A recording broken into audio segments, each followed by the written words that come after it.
Hey there, I'm Chris and I'm going to help you get started with GitHub Actions in less than 5 minutes. Start off by navigating to your GitHub repository or create a new one. When you have code stored in the repo, you'll notice that GitHub Actions is conveniently integrated with your wider experiences on GitHub. Click on the Actions tab in your repository. GitHub analyzes your code and shows you a pre-configured starter workflow that may be useful to you. This includes templates for Node.js, Rust, .NET Core, and many others. You can use starter workflows as is, or as a starting place to build your own custom workflow. Once you've chosen your workflow, press the Configure button.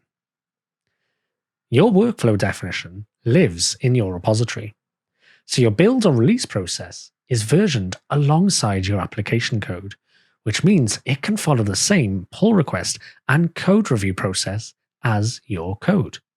But more on that later. This workflow will run the job on the latest version of an Ubuntu Linux runner. This means that the job will execute on a fresh virtual machine hosted by GitHub. You can use a runner hosted by GitHub, or you can host your own.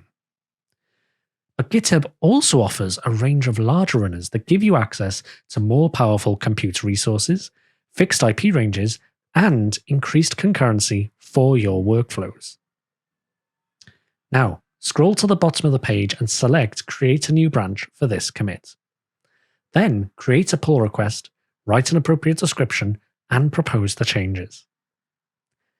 Committing the workflow file to a branch in your repository triggers the push event and runs this specific workflow. But there are many other triggers available for you to use.